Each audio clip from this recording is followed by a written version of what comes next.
Assalamu alaikum wa rahmatullahi wa barakatuh, dear brothers and sisters. Welcome back to the first short batch that we're doing, inshallah ta'ala, at the end, where we are covering some of those companions that embraced Islam very early on, but we only have a few details about their lives so that we can revive their memory, bi'idhnillahi ta'ala. Now, as I said last time, this is actually one of my favorite incidents, not because the incident that he is famous for takes place in early Islam, but subhanAllah, because it is one of those turning points in Islamic history that shows you just what the Prophet ﷺ was able to generate in these young men and women around him that faced all sorts of persecution for their faith and refused to turn back on their heels. So we find today Abdullah ibn Hudhafah as-Sahmi radiyallahu ta'ala anhu. He is the brother of Khunais radiyallahu ta'ala anhu, who we spoke about last time. And as we mentioned, Abdullah ibn Hudhafah was too young to partake in the battles alongside the Prophet ﷺ. He was brought to embrace Islam by his older brother, then taken on the migration with his older brother Khunais. And so everything that he does is inevitably and undoubtedly part of the credit of Khunais as well. But he didn't get a chance to show that devotion to the Prophet ﷺ until later on in life as he grew a bit older. And so with Abdullah bin Hudhafah not having the ability to fight in Badr, despite, again, being someone who had already made the hijrah because he wasn't old enough, or to fight in Uhud, we find that the Prophet ﷺ used him for a very specific incident. And the two types of incidents, or the two incidents that he is most famous for, both involve his stance in the face of a tyrant. And this is what I want to weave together, inshallah ta'ala, in this short episode. That when the Prophet ﷺ says the greatest jihad, the greatest striving in the path of Allah is kalimatu haqq inda sultanin ja'ir, to speak a word of truth in the face of a tyrant, this is the man that spoke a word of truth in the face of the two greatest tyrants of his day, the tyrant of the Persians and the tyrant of the Romans. In the time of the Prophet ﷺ, he was the person who the Prophet ﷺ ordered to take the letter to Kisra of Persia, calling him to Islam. And when the Prophet ﷺ appoints you to take a letter to Kisra, calling him to Islam, and also, this letter is a letter that has major consequences politically for him as well, right? So sending him to the most arrogant tyrant of the day in Kisra is dangerous for Abdullah. There is a chance that Abdullah might even be killed in this mission. And the Prophet ﷺ told him, I want you to take the letter and deliver it to him by hand. Your order is to take this letter and to stand in front of Kisra and to deliver it to him by hand. Now, who narrates this incident? Ash-Shifa bint Abdullah al-Adawiyya radiyallahu ta'ala anha. So Abdullah ibn Hudhafah radiyallahu ta'ala anhu, he goes to Kisra completely unfazed. And he goes up to him and Kisra has a messenger to receive the letter from Abdullah. He says, no, my Prophet ﷺ commanded me to deliver the letter to the hand of Kisra. So he insisted that he will hand the letter directly to Kisra. When Kisra reads the letter from the Prophet ﷺ, saying to him from Muhammad, the messenger of Allah, to Kisra, the great one of Persia, and he says to him, Aslim, Taslim, become Muslim, accept Islam, you will find salam, and you would have the reward of the belief of all of your people. And if you refuse, then you would have the disbelief, the punishment. You would bear the burden of the disbelief of all of your people. Now, Kisra did not like the letter, so he tore the letter up in front of Abdullah ibn Hudhafah. He threatened him, and he threatened the Prophet ﷺ, and of course would also go on to even try to plot the assassination of the Prophet ﷺ.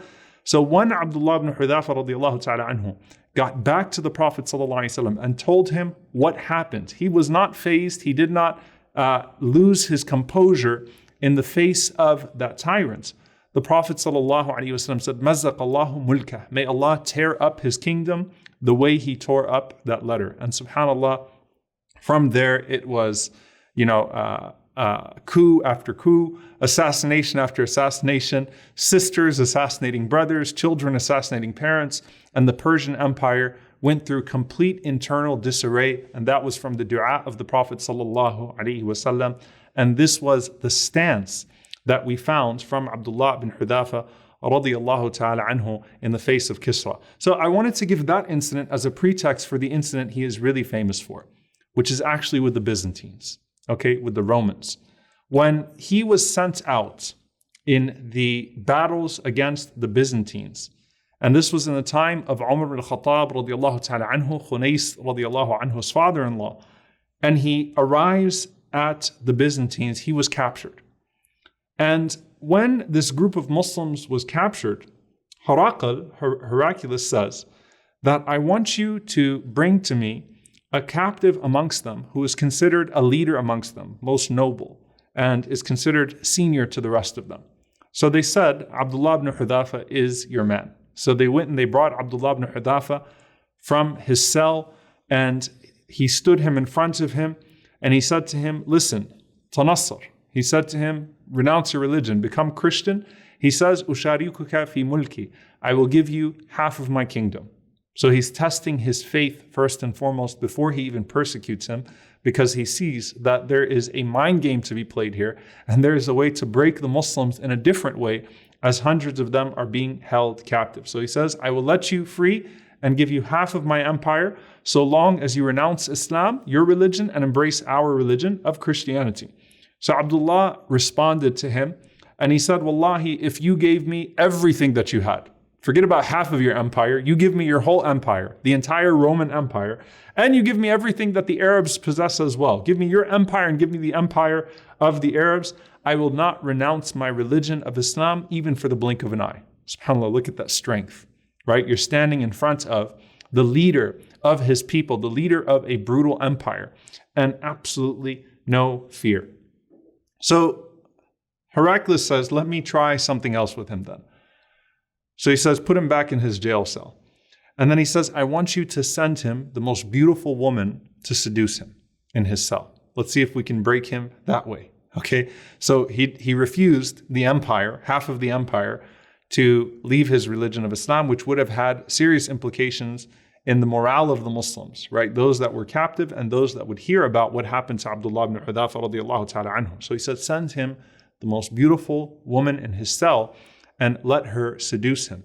So Abdullah ibn Hudhafah is in his cell, and they push this woman to seduce him in his cell, and he turned away from her with whatever direction she came at him from. So if she came to his right, he turned to his left, and if she came to his left, he turned to his right.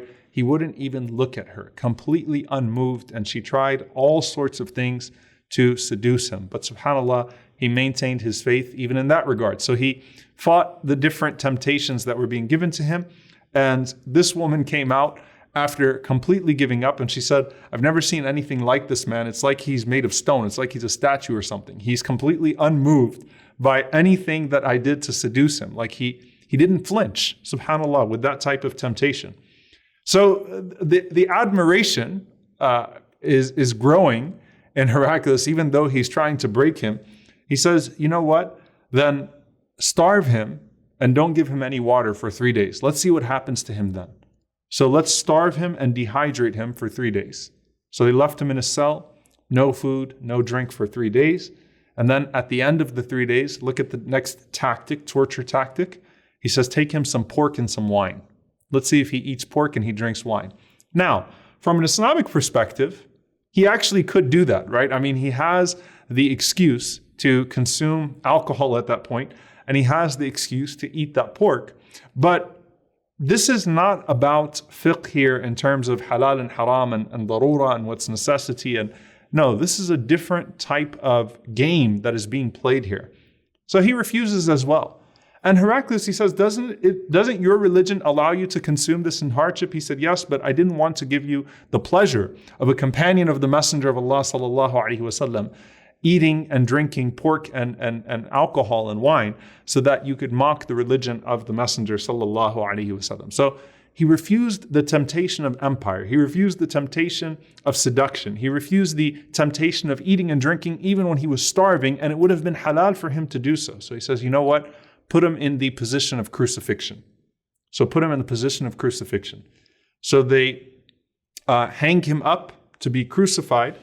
And then he says, bring forth the warriors and throw spears and shoot arrows at him all around his face, all around his body parts, so that he feels the pressure in every direction. So subhanAllah, just imagine he's strung up and they're shooting the arrows and they're throwing the spears at him and they're just missing every part of his body, including his head.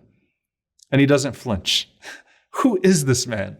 What are you made of? You know, subhanAllah, this is a man that became Muslim as a child with the Prophet ﷺ, and there was a different type of iman and yaqeen that was cultivated inside of him, faith and certainty that was cultivated inside of him. So he doesn't flinch. And Heraclius says, bring him down. So because he didn't do anything at that point, he makes him an offer again. He says to him, listen, Tanassar, leave your religion, embrace mine. I will give you half of my empire and I will marry you to my daughter. He says, no, absolutely not. There's nothing that would cause me to leave my religion. So then Abdullah ibn Hudhafah radiallahu anhu narrates something actually very painful, and it shows you the mindset of these tyrants. He said that he then ordered for a container of boiling oil, hot boiling oil, to be brought in front of him. And then he called for another one of the Muslim prisoners. And he took that Muslim prisoner and he had him thrown into the container of boiling oil right in front of Abdullah ibn Hudhafah. And he said that as soon as that man was thrown in, he started to shout frantically. And it was only a matter of seconds, subhanAllah, that his flesh was burnt off of his body and his bones rose to the top. I mean, that is another level of torture and cruelty. And that is something that could truly break a person, right? Even a person who is seemingly unbreakable, to see that happening in front of your eyes with that brutality, and to know that what's being said to you is that you're next if you don't comply, subhanAllah, what a test.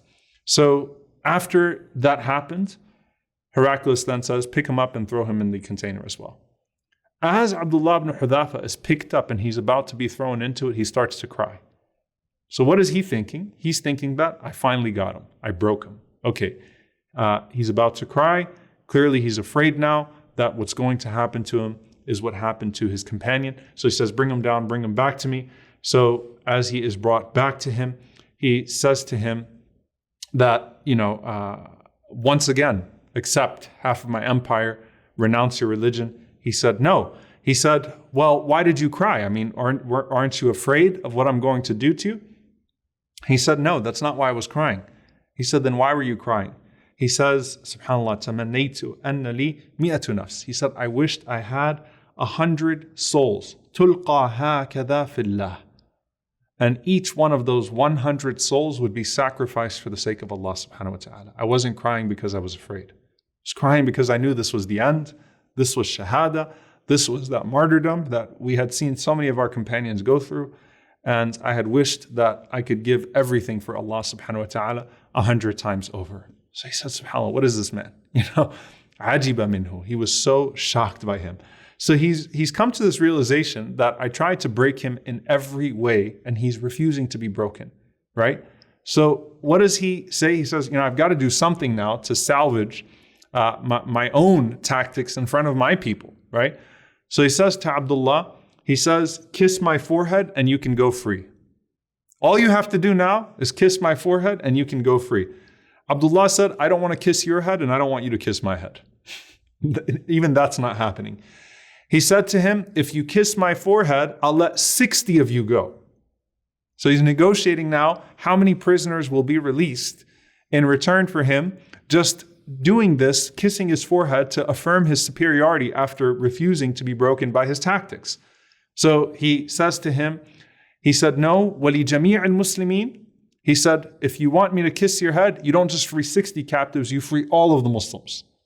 I'll kiss your forehead if you free all of the Muslims. He said, fine, لِجَمِيعِ الْمُسْلِمِينَ. All 300 of them can go free if you kiss my head. So Abdullah finally went up to him and he kissed his forehead. And then he took those Sahaba and those Tabi'een back to Medina. And when they got to Al-Medina, look what Umar ibn Khattab radiallahu ta'ala anhu did. Umar radiallahu ta'ala anhu went up to Abdullah and he kissed him on the forehead as he had kissed the emperor's forehead. And then he ordered all of the Muslims to also go up to Abdullah and to kiss his forehead radiallahu ta'ala anhu. Because subhanAllah, he did not do that.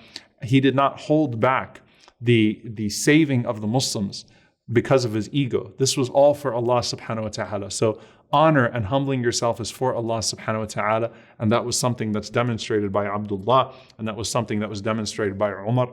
And Abdullah ibn Hudhafah radiallahu ta'ala anhu continued to strive in the path of Allah subhanahu wa ta'ala until the Khilafah of Uthman radiallahu ta'ala anhu, where he would die in Egypt in the year 33 after Hijrah radiallahu ta'ala anhu. So another one of as-sabiqun al-awwalun, the first who we did not really get to see shine, though he embraced Islam very early on. We didn't get to see shine until the Khilafah of Umar radiallahu ta'ala anhu. وعنهم أجمعين. جزاكم الله خيرا. I'll see you all next time inshallah. Wassalamu alaikum wa rahmatullahi wa barakatuh.